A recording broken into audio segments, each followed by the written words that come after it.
The Eternal March, the story of the wildebeests and the living heart of the Serengeti. At the edge of the horizon, the first rays of the African sun stretch across the plains, turning the golden sea of grass into a shimmering ocean. The morning mist clings to the air, cool and fragrant, as if the land itself takes a deep breath before awakening. The Serengeti, spanning nearly 30,000 square kilometers across Tanzania and Kenya, stirs to life. Birds begin their chorus, insects buzz beneath the dew-soaked blades, and far away, a lion's distant roar rolls across the valley like thunder from another world. The rhythm of life here is ancient. It is wild. It is eternal. From the south, a deep rumble begins to rise. Not thunder, not wind, but something far more powerful. The ground trembles, dust rises, and soon the horizon is alive. A dark, moving line stretches endlessly across the plains. The wildebeests are coming. Nearly 2 million wildebeests, joined by hundreds of thousands of zebras and gazelles, embark on the Great Migration, one of the most breathtaking natural spectacles on Earth. It's a journey spanning over 1,800 miles, nearly 3,000 kilometers, in a vast, looping circuit that repeats every year. Driven by instinct and the pull of the reins, they move northward toward the Masai Mara, chasing the promise of greener pastures and the rhythm of life itself. Each step they take tells the story of survival. Their heavy hooves pound the earth in unison, like the heartbeat of the planet. Dust rises in clouds that glow like fire in the morning light. From above, the migration appears like a living river, twisting and turning through the plains, a force so massive it can even be seen from space. Every wildebeest, weighing between 140 and 270 kilograms, carries not just its own life, but the memory of thousands of ancestors. They are the engineers of the ecosystem. By grazing, trampling, and fertilizing the soil, they shape the very land they cross. Their migrations feed predators, nourish scavengers, and sustain the entire Serengeti food web. But paradise is never without peril. In the tall grass, the shadows come alive. A pride of lionesses, sleek and patient, lies in ambush. Their golden coats blend perfectly with the sun-scorched savanna. For hours they wait, motionless, breath steady, eyes locked on the herd. Then, a signal, a flick of the tail. In a flash, the stillness explodes. The lead lioness charges forward with terrifying speed, reaching 80 kilometers per hour in seconds. Her muscles ripple beneath her tawny fur, every stride a surge of lethal grace. The wildebeest scatter in panic, their hooves drumming chaos into the ground. Dust swirls like smoke, the air fills with the roar of pursuit, and then silence. One young wildebeest falls. The hunt has ended, swift and merciless. Yet the lions do not always win.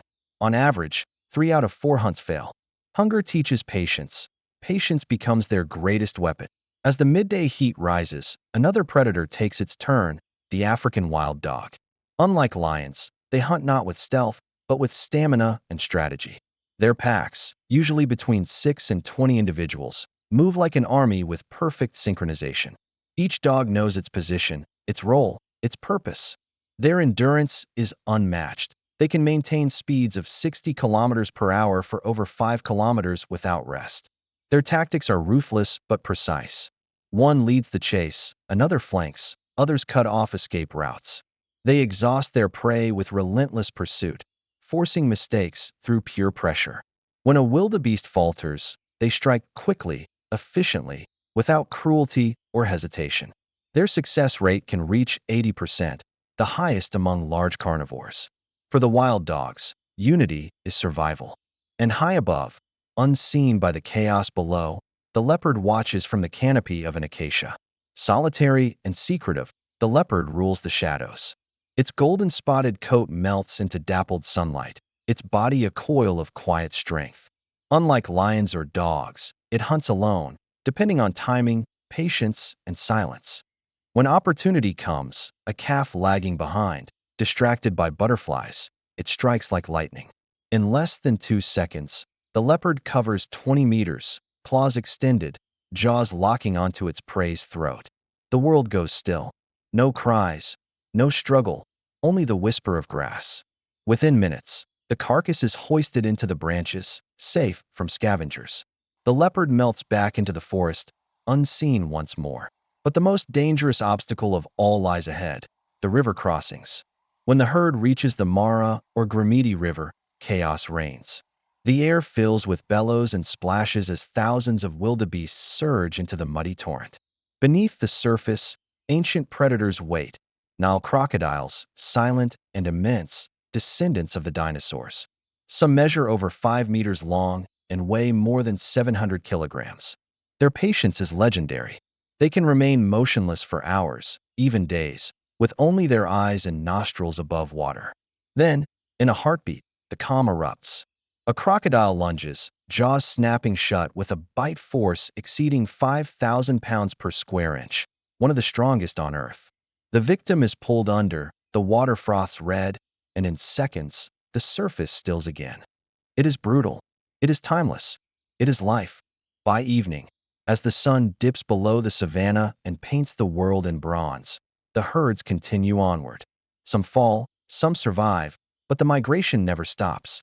The cycle repeats, year after year, without fail, each new generation retracing the paths carved by those before. Above, vultures circle. Hyenas cackle in the distance. The air is thick with dust, heat, and the smell of rain carried on the wind. Life and death dance together under the vast African sky.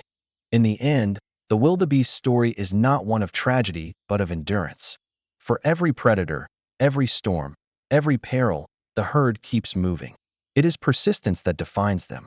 Because in the Serengeti, strength is fleeting, but the will to move forward, no matter the cost, is eternal. The land sleeps again, until dawn returns, and the thundering march begins once more.